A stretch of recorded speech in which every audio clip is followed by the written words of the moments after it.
Pode ser o Bruno, se ele tiver, ou a Lilian.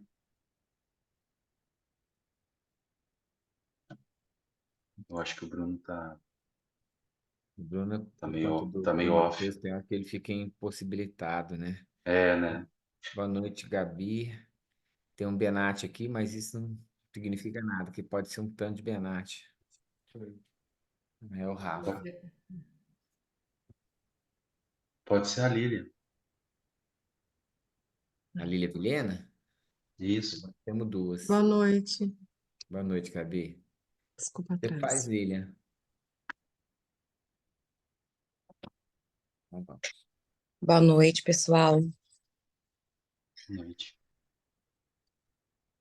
Fechar nossos olhos, entrar em sintonia com as bênçãos de Jesus em nosso lar, o nosso estudo seja de muita luz, que o Caio e a Claudinha nos oriente, nos trazendo todos os ensinamentos que a gente precisa para as nossas vidas, para cada um de nós, tocando no coração, iluminando nossos passos, protegendo-nos, para que a gente possa, cada dia, fazer escolhas melhores em nossas vidas. Que assim seja.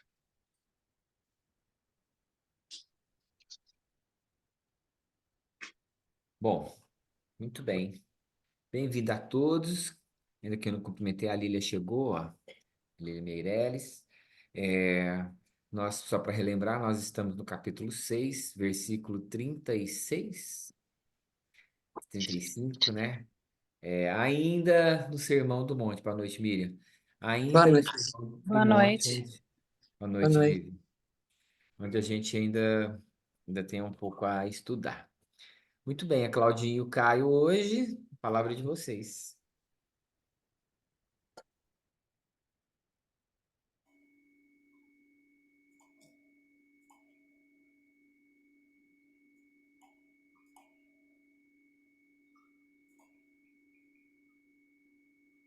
Oi, gente, boa noite. Boa noite. Tudo bem? Bora lá então, né? Evangelho de Lucas, capítulo 6, versículo 35. Vamos caminhando mais um pouquinho. Claudinha, não sei se é só para mim, mas a sua voz está baixa. Oh, meu Deus, chegar perto. Aí. Melhorou? Pra, pra mim tava bom. Então, bora. Eu já falo baixo, né, gente? Agora eu vou ficar grande no monitor. Isso. Vamos lá. Lucas 6,35. Todavia, amai os vossos inimigos, fazei o bem e emprestai, nada esperando de volta. Grande será a vossa recompensa, e sereis filhos do Altíssimo, porque ele é bondoso com os ingratos e maus. A gente está colocando a tradução do Haroldo, tá? Esse versículo, assim, ele vem meio que continuando os anteriores que a gente estava estudando, né?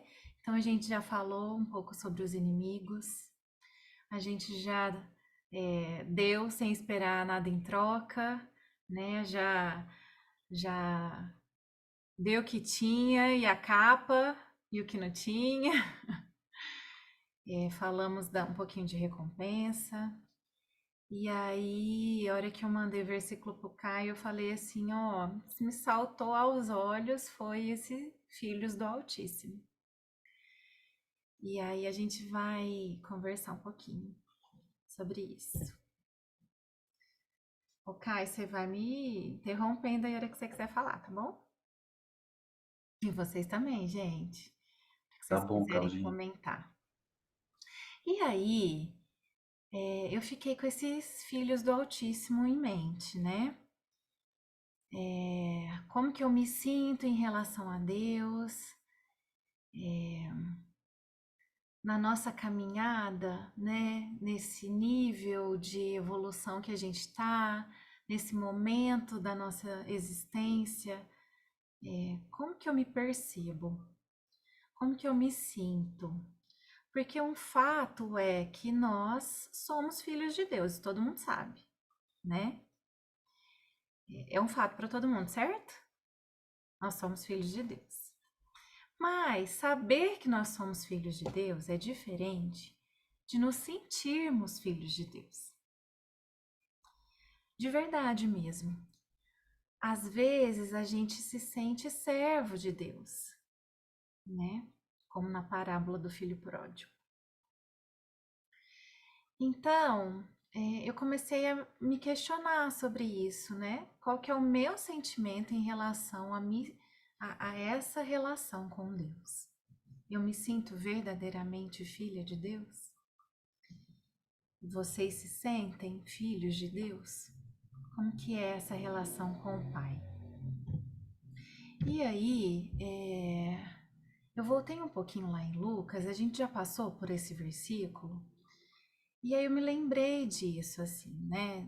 Quando o anjo Gabriel anuncia o nascimento de Jesus, lá no comecinho mesmo do Evangelho de Lucas, e ele fala para Maria, né? E eis que em teu ventre conceberás e darás à luz um filho, e por-lhe-ás o nome de Jesus. Este será grande e será chamado Filho do Altíssimo. E o Senhor Deus lhe dará o trono de Davi, seu pai. E aí isso foi mexendo com algumas coisas assim dentro de mim, né? Com algumas reflexões, porque Jesus se sentia filho do Altíssimo, né? Quantas vezes ele fala, eu e o Pai somos um? Quantas vezes ele demonstra essa comunhão com Deus, né?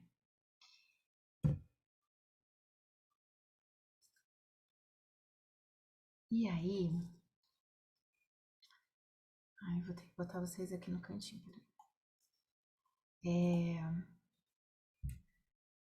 Eu fui pesquisando, né? A gente foi procurando algumas coisas e cheguei no Salmo 82. Você quer falar alguma coisa, Caio? Eu posso ler o Salmo. Só pra gente introduzir aqui o Filho do Altíssimo. Pode seguir, Cacau. E aí o Salmo 82 vai nos colocar todos nós nessa condição de filhos do Altíssimo, né? E como ele está lá tanto tempo antes de Cristo, eu achei interessante a gente fazer essa contraposição, assim, né? Porque lá do Antigo Testamento, tantos séculos antes de Jesus. Então vamos lá. Salmo 82. Assim diz o Senhor: vós sois deuses e filhos do Altíssimo. Deus está na congregação dos poderosos, julga no meio dos deuses. Até quando julgareis injustamente e aceitareis as pessoas dos ímpios? Fazei justiça ao pobre e ao órfão. Justificai o aflito e necessitado. Livrai o pobre e o necessitado. Tirai-os das mãos dos ímpios. Eles não conhecem nem entendem. Andam em trevas. Todos os fundamentos da terra vacilam. Eu disse: vós sois deuses, e todos vós sois filhos do Altíssimo. Todavia, morrereis como homens, e caireis como qualquer dos príncipes. Levanta-te, ó Deus, julga a terra, pois tu possuís todas as nações. E aí, gente?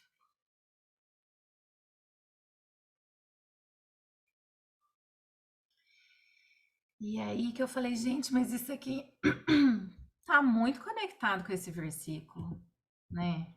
Ó, todavia, amai os vossos inimigos. Quem são os nossos inimigos? Lembra que a gente trabalhou um pouco isso, né? Se todos somos filhos de Deus, todos somos irmãos. E se eu vejo meu irmão como meu inimigo, o problema está no meu olho que está vendo. E se o meu inimigo de hoje foi meu amigo de ontem, e as conjunturas da vida fizeram com que eu sentisse essa inimizade com ele.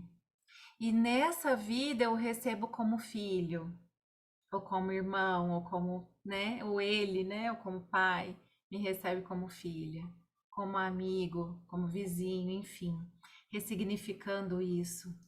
Porque talvez o sentido das nossas existências seja trabalhar as relações uns com os outros e principalmente com a gente mesmo. Porque às vezes o meu inimigo posso ser eu, os meus vícios, né? A minha rigidez.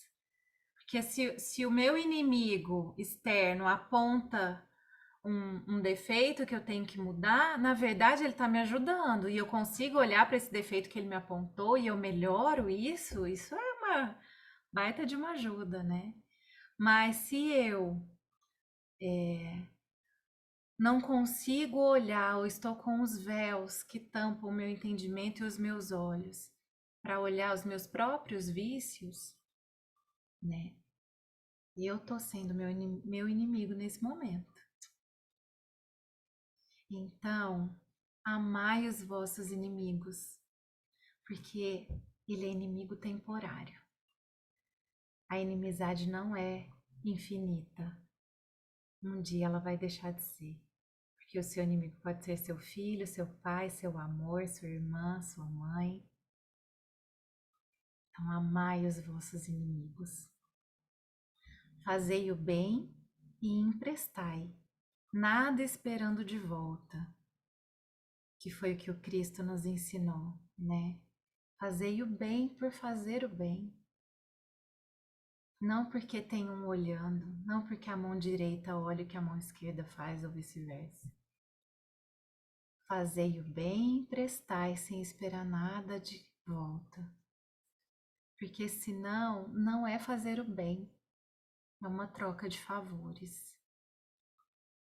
Quando a gente faz bem, a gente só faz, e ele é por si só completo. E assim, seguindo esses passos que o Mestre nos ensinou, grande será a vossa recompensa. Não a recompensa material, né? Mas essa de se sentir filho do Altíssimo, verdadeiramente.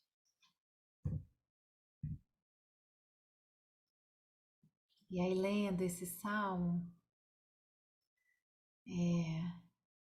a gente foi ligando os pontos e conectando uma coisa à outra, né?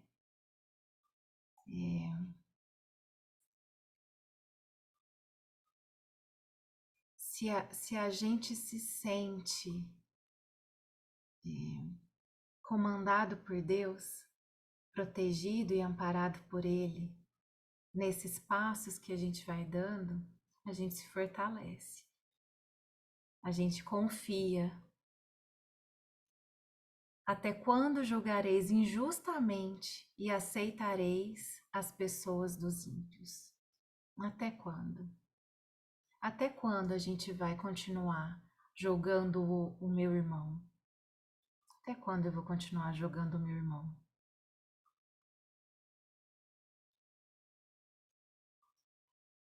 Fazei justiça ao pobre e ao órfão, justificai o aflito e necessitado. Livrai o pobre e o necessitado, tirando das mãos dos ímpios. Eles não conhecem nem entendem, andam em trevas, todos os fundamentos da terra vacilam. Durante todo nosso percurso evolutivo, nós passaremos por todos esses lugares. Nós passaremos em vales, nós subiremos aos montes, nós seremos o inimigo de alguém, nós aprenderemos a perdoar. E nós aprenderemos também a amar. nesse exercício constante que a gente está fazendo, de passar pelo racional, pelo entendimento, para conseguir chegar no sentimento. Até que o perdão seja automático, como a respiração. Porque Deus mandou o Filho unigênito, como a gente coloca, né? Mandou Cristo, que perdoava assim como respirava. Que amava a todos, e perdoava a todos. Num automatismo que a gente ainda não conhece, mas que é o nosso destino conhecer.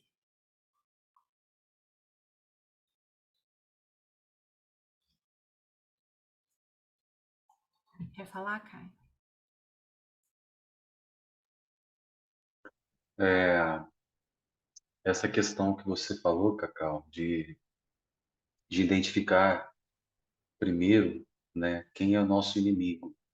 Eu acho que é uma reflexão que a gente tem que fazer sobre esse amor ao inimigo. Primeiro, identificar quem é nosso inimigo, né? Como você disse, muitas vezes é a gente mesmo, né? Com os nossos vícios, porque as nossas dificuldades, nossas imperfeições, geralmente a gente a gente enxerga no outro aquilo que a gente carrega dentro da gente. Essa facilidade de identificar as nuances desses defeitos no próximo é porque a gente tem na gente. É porque a gente sabe muito bem quais são os contornos e as cores desse vício, dessa dificuldade que a gente tem moral. Então, é como se fosse fácil para a gente identificar no próximo. Então, quando a gente identifica que o inimigo, primeiramente, não é o inimigo externo, e sim o inimigo interno, a gente começa a ter mais misericórdia, que é aquilo que Jesus propõe com nossos inimigos.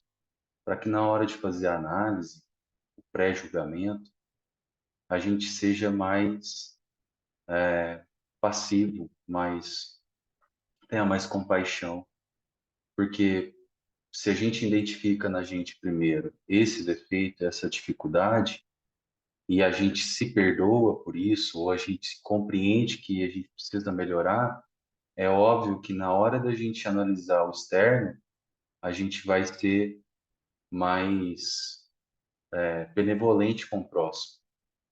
Só que quando a gente não conhece a gente, não conhece os defeitos, a gente pula essa camada da sombra que nos carrega. E aí a gente faz análise e o pré-julgamento de uma forma muito violenta, muito rude, e acaba pisando na bola perante as lições que Jesus está nos ensinando. Então, ressignificar o inimigo, como você disse, né, Cacau, como um mestre que mostra onde precisamos mudar e crescer.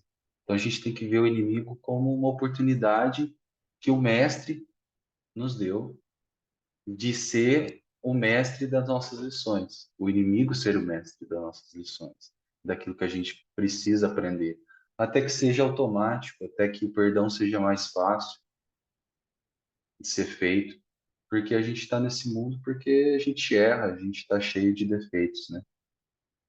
Então, o aprendizado dessa passagem de Lucas é essa ressignificação íntima necessária para o nosso crescimento pessoal e espiritual. Era isso que É eu difícil queria. demais, né, gente? Não é fácil, É, né? Na não é verdade, é fácil. muito difícil. A gente tá aqui, é como eu falei, a gente passa pelo racional, pelo entendimento. Então, eu confio que eu tô pensando direito, para que isso possa acessar o meu sentir, né? E eu vá treinando esse sentir, né? Porque realmente é uma escola, é um aprendizado diário, é uma vivência contínua, né? Como a gente aprende a andar, como a gente aprende atravessar a rua, como a gente aprende a escrever, como a gente aprende, né, a amar. É esse exercício de olhar com outros olhos as coisas, né? Como é bom, gente, olhar com outros olhos. Cacau, Oi, fala. Quem é mim? Ah, Karen. desculpa aí desculpa interromper, mas essa semana eu li uma frase que eu acho que encaixa bem com isso que nós estamos aprendendo hoje, né?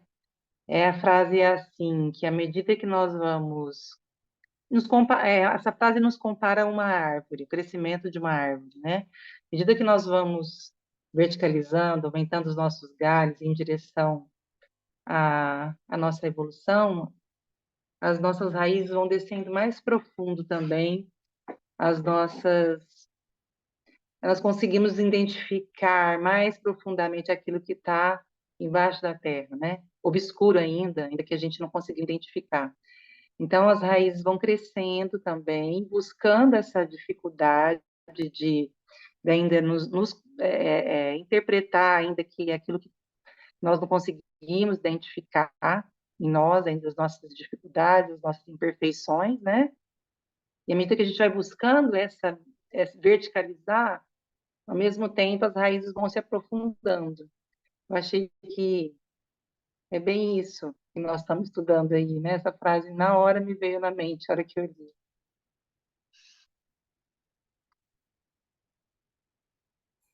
Exatamente, né? E esse papel de Jesus aí como esse ponto de conexão, né?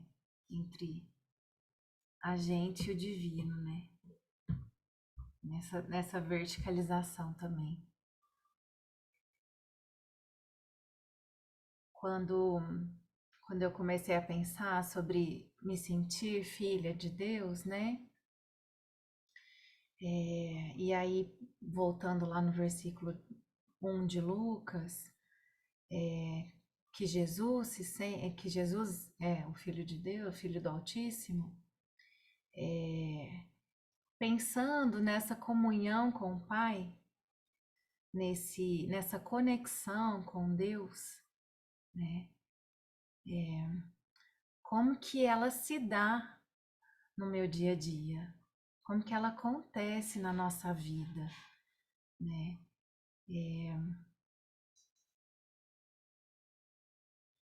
Como que eu me coloco perante a vida, me sentindo plenamente, né, e profundamente filha de Deus, nessa confiança, nessa entrega e nessa comunhão, né, de confiar a condução da minha vida e todos esses passos que eu tenho que dar em direção ao Pai, né? E aí eu lembrei de duas parábolas, eu acho que não sei se vai dar tempo de falar de duas. Mas de uma vai. Ah, mas antes dela. O Bruno tá aí, eu não tô vendo o Bruno. Ele também me mandou essa pedacinho aqui da Revista Espírita. Eu falei, eu vou colocar ele, que eu acho que a gente pode trabalhar em cima disso. O Altíssimo, lá da Revista Espírita, janeiro de 1865. O Altíssimo vos sustentará, a vós que marchais sob o seu olhar paternal, humildes e crentes. Deixai que vos tratem como pobres de espírito, e o Deus forte vos atrairá a si por sua graça. Sede firmes, trabalhando em sua vinha, e desprezai o desdém dos ímpios, porque o Eterno vos tocou com sua mão protetora. Ô, gente, até arrepia, é muito bonito isso, né? É muito pai mesmo. Porque o Eterno vos tocou com sua mão protetora. Sede corajosos e marchai sem saber onde ele vos conduz. Ele protege os que apoiam a própria fraqueza em sua força. O Criador é grande, admirai-o em todas as obras. Então é isso que eu estava querendo dizer, né? Não sei como que vocês estão sentindo isso, mas isso aqui é uma realidade para vocês, né? Tá introjetado no coração de vocês? Como que vocês sentem isso? Porque uma coisa é eu ler, o Altíssimo me sustentará. E é outra coisa eu confiar que Ele está me sustentando a cada passo que eu dou. Porque muitas vezes os meus passos são vacilantes e eu falo, meu Deus, agora eu não sei o que que eu faço, para que caminho que eu tomo, onde que eu piso. Mas Ele está me sustentando. E o meu racional sabe disso. E eu marcho e eu caminho e eu ando sob o olhar paternal dele. Ou seja, um olhar cheio de amor, um olhar que só quer o meu bem. E muitas vezes eu vou contra isso porque eu brigo com Deus e falo, eu não quero assim. Eu quero de outro jeito. E aí eu não estou confiando nesse olhar paternal que, sim, sabe o que é melhor para mim mais do que eu.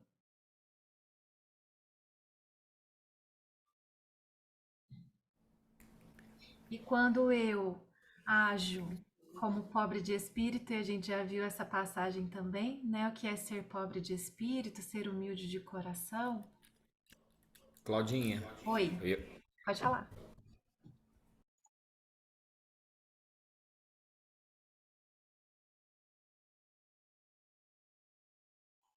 Pode falar, Everton.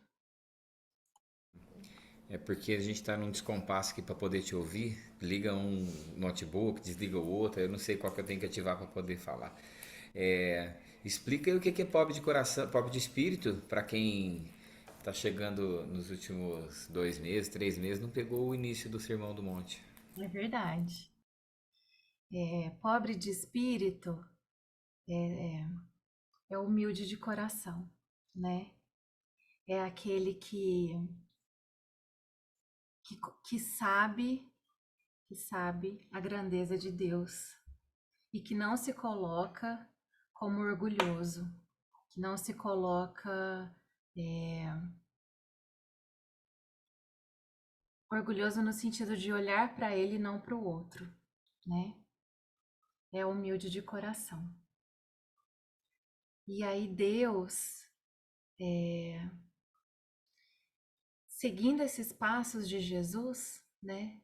Amando o próximo como a si mesmo e a Deus sobre todas as coisas e com todas as suas forças, eu estou sendo pobre de espírito.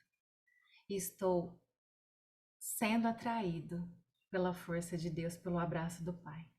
Entendem? E aqui também fala dos trabalhadores da vinha, né? Nós somos os trabalhadores da última hora. Nós somos aqueles que têm que cuidar dessa relação com Jesus, cada um cuidando da sua vinha. Sem dar importância para o desdém dos primeiros. Pode falar.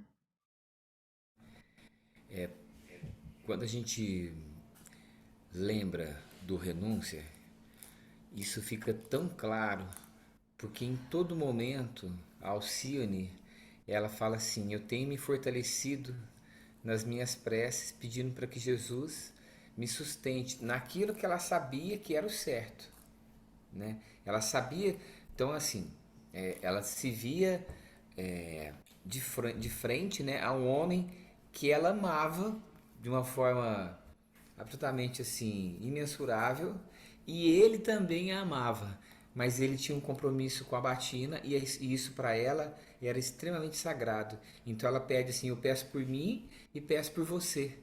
Porque ele já tinha descambado há muito tempo. Por ele queria beijar lá na igreja, né? E,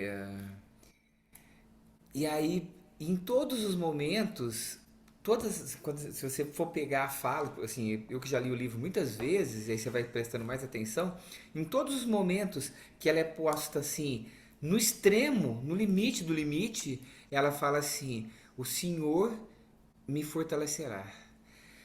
E é muito libertador você se colocar na condição de, de criatura, portanto limitada, né? Mas que tem um ombro, né? Tem um recurso na divindade.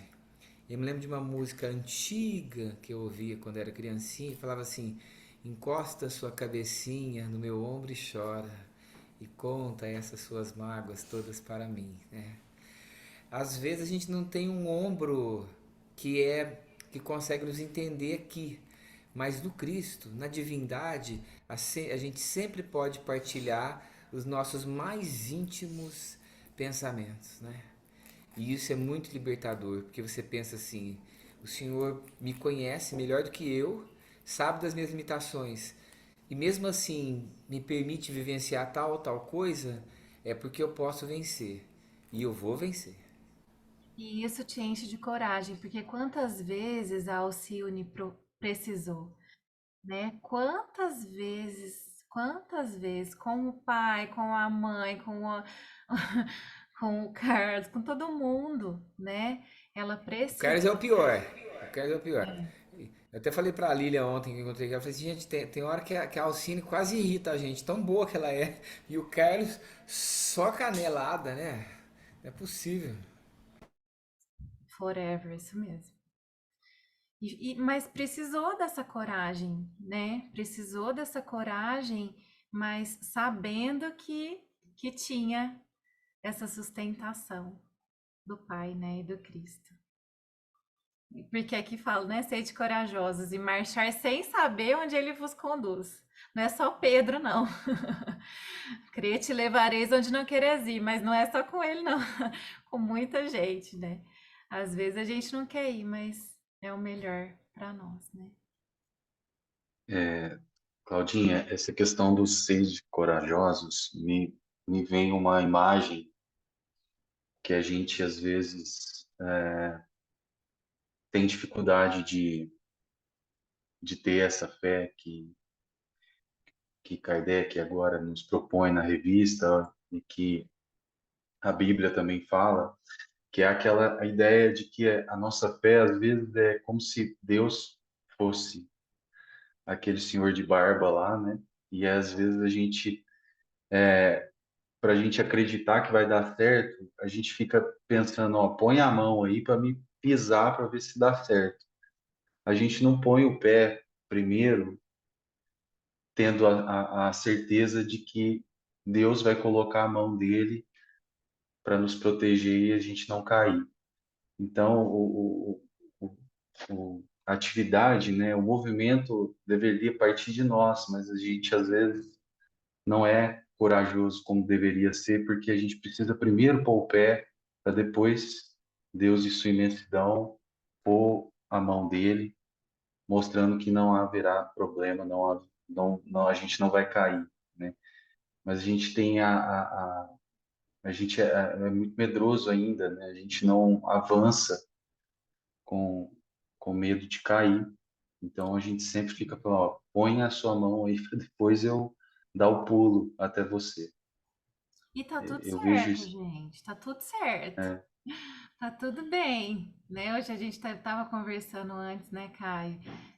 Se a gente for voltar, né, aos anos atrás, o nosso passado, né? uhum, Quantos passos errados a gente já deu, né? Quantas rotas a gente teve que corrigir. E tá tudo bem. E quando eu olho hoje, como eu tô agora, como eu sou hoje, e olho para essas rotas que eu tive que consertar, que corrigir, mas que me trouxeram até aqui, e hoje eu tenho esse olhar diferente, graças a esses erros que eu já cometi, eu ressignifico até os meus erros. E eu uhum. aprendo com eles, né? Porque eles me fizeram estar aqui onde eu tô hoje, tá tudo bem. E aí eu vou consertando mais coisas para chegar até essa comunhão que Jesus tinha com Deus, né? Tá tudo certo, gente. Aí, é isso. Então, conversando com o Caio, né, eu falei, ó, lembrei de duas parábolas. Uma é do samaritano. Então, quando a gente volta lá no versículo, né? Amai os vossos inimigos, emprestai e dai sem esperar recompensa. Aí logo já me veio a parábola do samaritano, né? Todo mundo conhece a parábola do samaritano? Do bom samaritano? Conta rapidinho, né? Todo mundo. Não tô vendo todo mundo. Mas, enfim. Jesus, ele ia de Jerusalém para Samaria. Jericó. Jericó. Jericó para Descia. Jerusalém. Não, mas Descia de Jesus. Jerusalém para Jericó. Jesus, né? Não é parábola, não. Jesus. Ele queria passar pela Samaria para chegar a Jerusalém. E aí, ele não foi hospedado. Ele não recebeu pouso pelos samaritanos. Então, ele continuou sem dormir, sem descansar, e cansado e sem comer. E aí, chegando lá, ele é interpelado pelo doutor da lei, que pergunta para ele: Mestre, como fazei para ganhar o reino dos céus?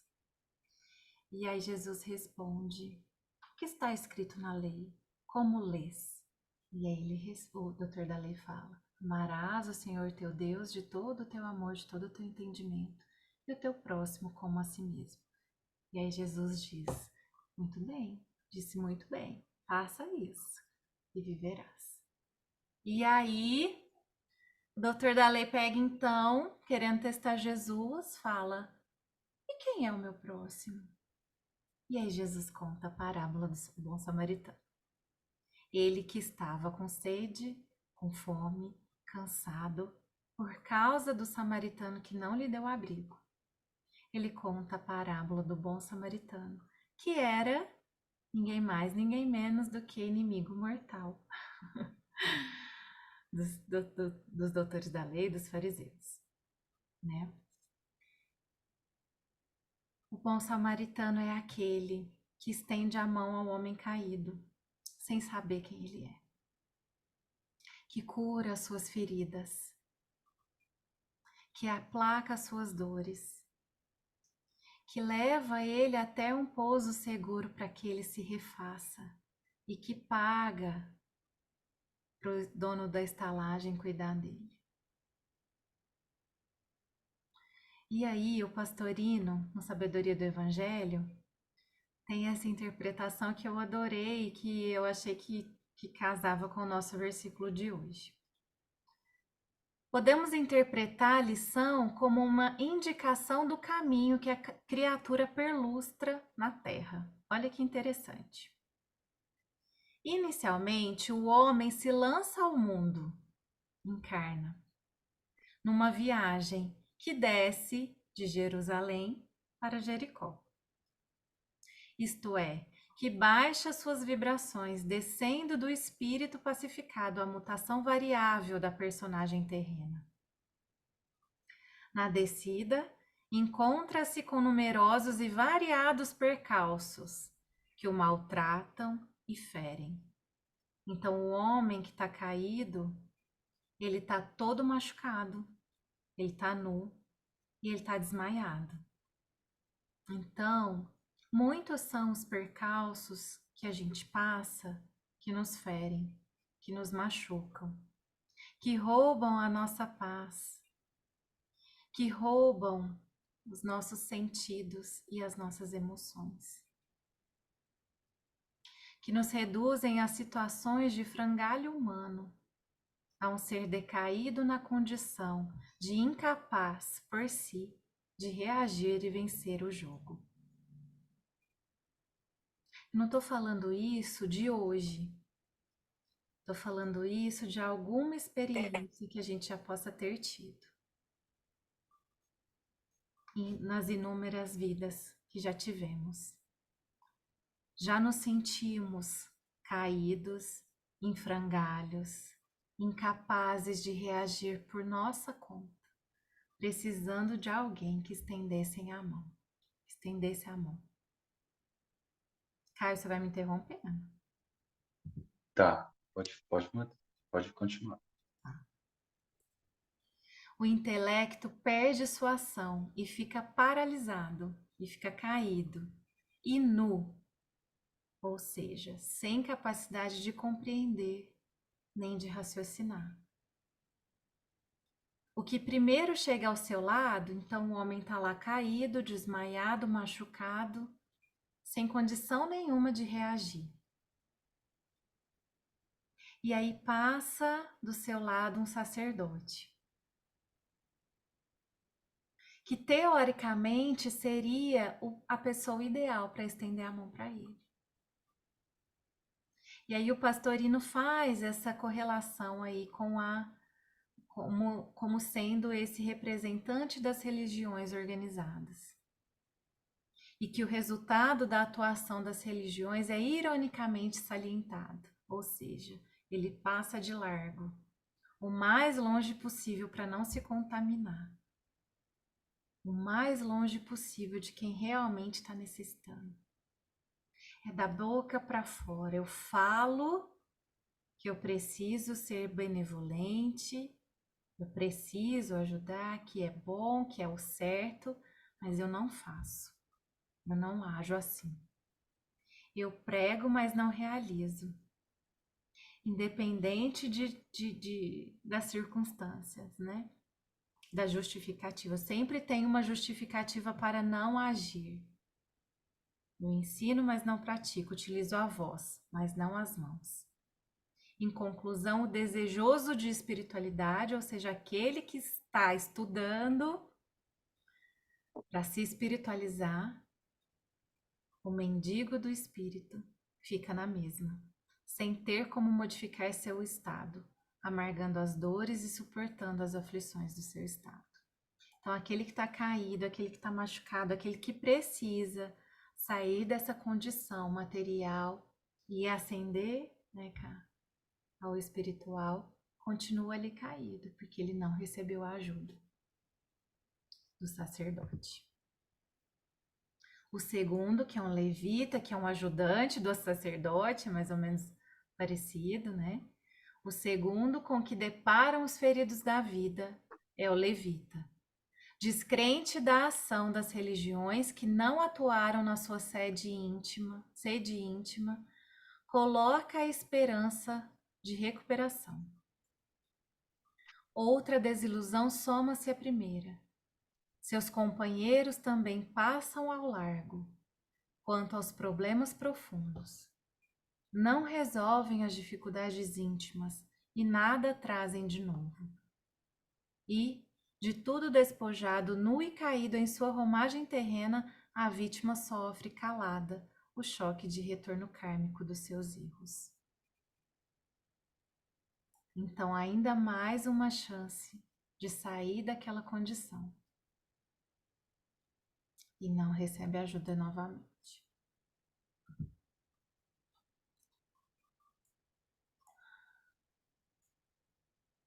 Para socorro eficiente e acerto na direção a tomar, só alguém que já esteja desperto e que esteja iluminado na senda. E aqui é tão bonito isso, né? Que é como se a gente sentisse bem pertinho de nós esse Jesus personificado na figura do bom samaritano, com o óleo balsâmico do alívio, com o vinho espiritual das interpretações reveladoras dos mestres. E aí vem primeiro o conforto pelas feridas, para as feridas das emoções, e o esclarecimento para as dádivas do intelecto. As feridas são então enfaixadas com os panos do amor, que o destacam do mundo. E o próprio mestre assume sobre si uma parte do karma da vítima, carregando-a em seu próprio corpo, o seu jumento, e levando-a a uma escola iniciática, onde a deixa para recuperar-se, servindo de fiador daquele espírito. Então nós temos esse Cristo, esse irmão mais velho, que nos enfaixa com os panos do amor envolvente e que nos carrega sobre o seu próprio corpo e que nos ensina e nos deixa sempre alguém para cuidar de nós, sendo Ele o nosso fiador, para que a gente possa se recuperar. Daí por diante, reconfortado e iluminado, esclarecido e refeito física e intelectualmente, estará apto a caminhar com seus próprios pés. Porque quando a gente está caído, machucado, desfalecido, a gente não consegue andar sozinho. A gente precisa de alguém para carregar a gente, para cuidar da gente, para tratar das nossas feridas, para nos ensinar a voltar a andar com os nossos próprios pés.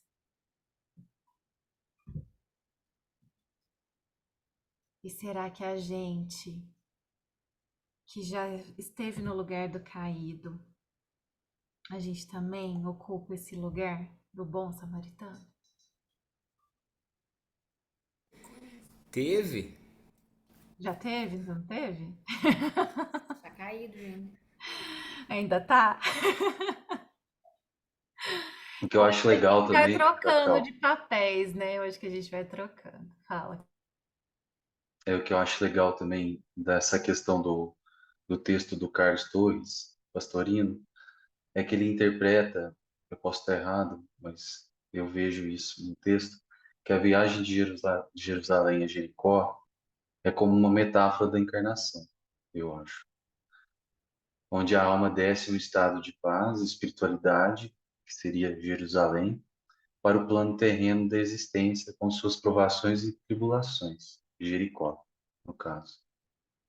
Aí, nesse processo de indivíduo, enfrenta ladrões, salteadores, que representam, no caso, as tentações, as emoções descontroladas e as sensações desagregadas que podem desviar a alma do seu caminho espiritual. O sacerdote e o levita, que passam pelo homem ferido sem oferecer ajuda, simbolizam as falhas das instituições religiosas, talvez, organizadas em atender as necessidades mais profundas dos indivíduos.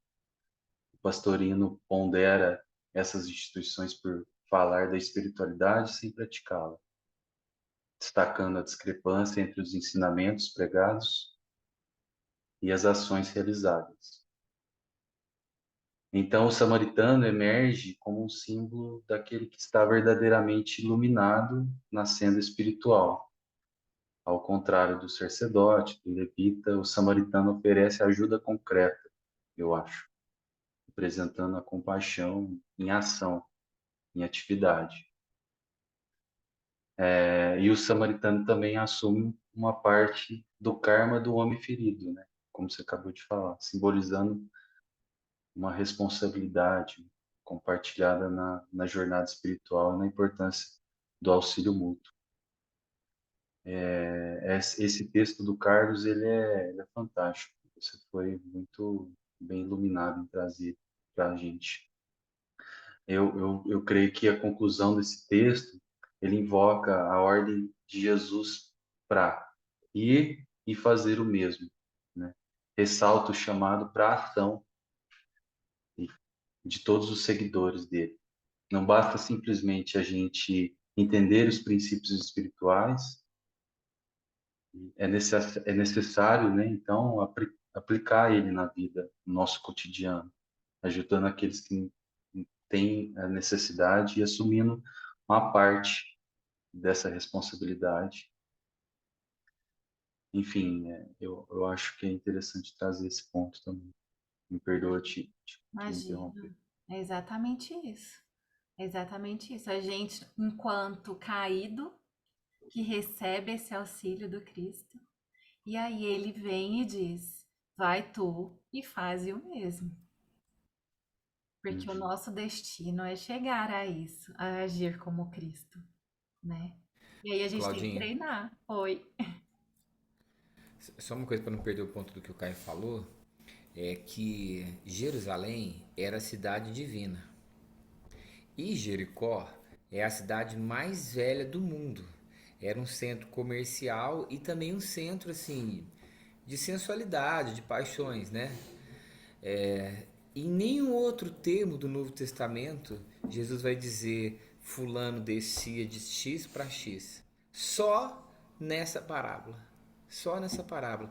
Então não é à toa que a parábola do bom samaritano ela ela é, né, tão famosa, porque as metáforas, os recursos e a profundidade, até enquanto a É. Claudinha estava falando, a Clarinha falou assim, nossa, tá Isso. profundo isso aí. Porque E a são gente deu tantas só uma significações, pincelada, né, né? que a gente se perde. É muita coisa. Essa parábola dá para aprofundar. A gente já trabalhou ela aqui algumas vezes e a gente vai trabalhar ainda, né? Porque ela tá em Lucas também, mais para frente. Tem uma palestra do Haroldo maravilhosa sobre isso. Várias palestras, na verdade, né? Assim, as visões vão se somando, né? Vão se somando. Então, é muito interessante. Não dá para abordar todas essas visões só hoje, na verdade.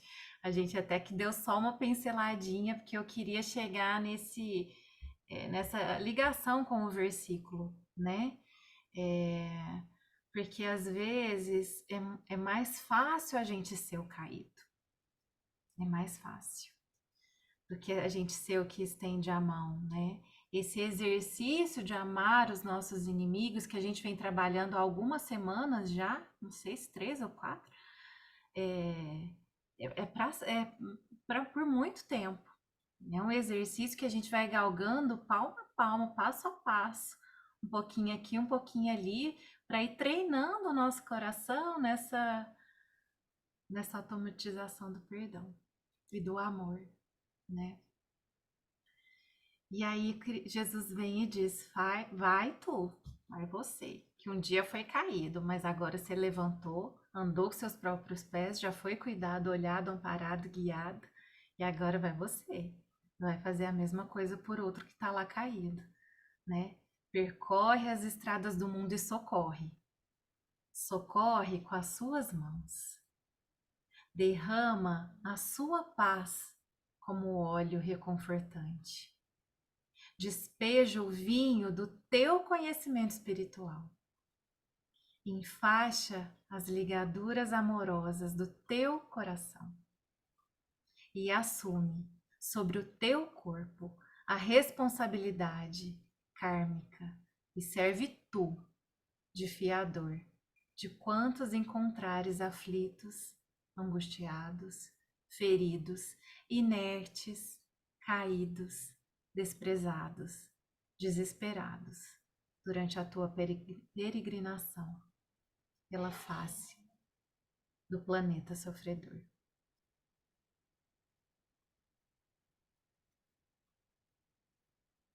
E dar esse passo exige coragem, mas exige também confiança. Confiança nesse Altíssimo, como a Alcione, como Paulo, como Abigail, como Estevão, como tantos, né? Como Pedro. Cacau, Oi. é tão interessante a gente pensar que depois que você foi capaz de caminhar e se levantar e caminhar, mesmo que você caia, você não cai pelas mesmas razões, não são as mesmas dores que te fazem cair, e você nunca mais volta, né, para esse lugar. Até que chega um momento que quando você cai, você se levanta sozinho, você recomeça, e você cai e recomeça, e é quando você consegue dar a mão para outros, né? E fazer com que esse outro tenha força. É que nem mudar de fase, né? No videogame, você mudou de fase, você passou, você conseguiu, você alcançou. Então, depois que você alcançou, não tem nada que vai te puxar para aquele estado inicial. né? Essa evolução é uma evolução conquistada, e o que foi conquistado não vai ser tirado. Mas por isso, Milena, que essa parábola é tão profunda e ela tem, nossa, muita coisa para a gente tirar dela, muito leite ela dá. Porque Jesus coloca o caído sem identidade nenhuma. Sem identidade nenhuma. Porque pro levita, pro fariseu, pro doutor da lei, o próximo é meu irmão, é o igual a minha família, é o outro sacerdote, é o outro doutor da lei. Não é o romano, não é o samaritano, não é o cara de outro lugar. São os iguais a ele. E quem tá caído ali não se sabe. A inteligência de Jesus nessa parábola, todas as outras, mas assim, essa parábola, ela é muito abrangente e muito profunda por causa disso. Porque não se sabe quem é o caído e quem é o bom da história é um samaritano, que é inimigo do doutor da lei. Então, Jesus coloca o próximo, o doutor, como sendo o samaritano, o inimigo do doutor da lei. Mas mais do que isso, porque o doutor da lei pergunta: quem é o meu próximo? Ou seja, eu me coloco no lugar principal. Quem é o meu próximo? E Jesus responde ao final da parábola com outra pergunta: para você, quem foi o próximo do que estava caído? Entendem a diferença? Ele coloca como agente. Eu tenho que ser o agente de ser o próximo de alguém, porque Jesus estava com fome, com sede, cansado. E o doutor da lei foi incapaz de olhar para ele e servi-lo, e aplacar sua sede, e servir água para ele, dar um pedaço de comida para ele, deixar ele descansar. Não, ficou perturbando ele lá com as perguntas. Então, quem é o próximo do outro que estava caído? É o que agiu, não é o que ficou esperando ali. Sejamos o próximo de alguém. É isso que Jesus queria falar. De alguém quem? Sem problema quem? De alguém que precisa. De alguém que é meu irmão, né? Ai, tinha um texto que não vai dar. Vou colocar lá. Quero ouvir mais vocês, gente. Você também, né, Caio? Quer ouvir mais eles, né? Não, eu acho que a gente está no fim já, mas Jesus utilizou essa parábola, eu acho, para desafiar as generalizações e preconceitos, mostrando que a gente não deve julgar alguém se baseando em origem ou grupo, ou etnia, sei lá o que, tem que ver além, né? Tem que deixar essas coisas que a gente aprende nas instituições para não pré-julgar, né? Ver sem essas distinções. Olhar de forma mais pura, né? Sem ficar pondo condições. É isso que a gente deve fazer. E aí o convite é justamente esse, né? Que a gente saia, não saia não, mas que a gente não fique só no racional e no intelecto. Que a gente use o cérebro, as mãos e o coração, né? Que a gente reflita sobre essas coisas, que a gente aprenda nos estudos, mas que a gente sinta a presença do Pai nos conduzindo e que a gente haja como filho desse Pai, porque eu só vou me sentir filha verdadeiramente quando eu agir, quando eu agir como Jesus nos ensinou. nos exemplificou em cada instante da sua passagem pela Terra. A gente tem que usar essa razão para a gente amar, até que a razão de tudo seja o amor, eu acho. Não sei se faz sentido para vocês, mas é isso. E é isso, gente. Muito bonito, Caio. Muito bonito. Bom, voltando aqui para a Terra. Isso foi boa. Você tá em Jericó ou Jerusalém? Você sabe que, eu não me lembro onde, mas uma vez fiz um estudo e...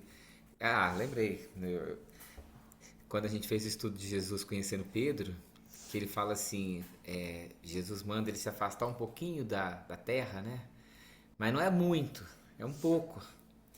Como a dizer, se você vive muito, aí você é um lunático, né? Como diria o Guilherme Arantes, eu vivo sempre no mundo da lua. E quando você fica muito no terra a terra, também você perde o que é de mais bonito, né? Então, a gente conseguir permear aí pelo meio dessa estrada é o nosso projeto. Bom, agradecer a Claudinha e o Caio pelo estudo, muito bacana. Ficou fácil pra gente fazer, hein, Daiane, agora? Tá tranquilo, hein? Dar as boas-vindas, né, às nossas companheiras que começaram hoje, que tomara que vocês tenham gostado, possam estar conosco todos os domingos. E agora, gente, depois de tanto tempo, eu acho que a gente tá na hora da gente marcar esse estudo do livro. Porque senão não acaba nunca. O que não tem prazo não finda. Eu tava olhando aqui no calendário, se a gente puder fazer no começo de março, a gente tem dia 3 de março e dia 10 de março. Vou ver aqui com. Ah, já perguntar com quem manda aqui, mas ela já falou. Dia 10. Vamos ver se a gente consegue fazer presencial, que aí já vai fazer uns 3, 4 meses do último encontro presencial, e de vez em quando a gente precisa estar junto, né? Assim, né? Pertinho.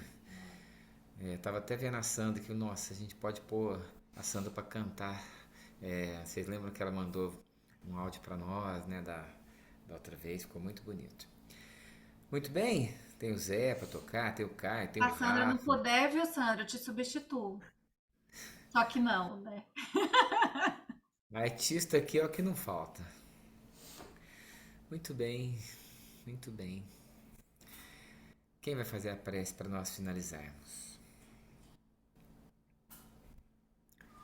Tô vendo aqui a Gabi, a mamãe, a Daiane, a Sandra. Aliás, isso é outra coisa também, antes da prece. Quando possível, deixa a câmera aberta. É tão melhor. É tão melhor. A gente se É sente mesmo, mais gente. É ruim acolhido, falar né? pastelinha preta. Pastelinha preta pro É nome, né? ruim. Ruim. Sandra, Gabi, mamãe e Daiane. Quem vai primeiro aí? Eu Vamos lá. iria. Ah, Ah, é a Daiane? eu deixo essa. Vem, Sandra. Acho que você Não, não foi.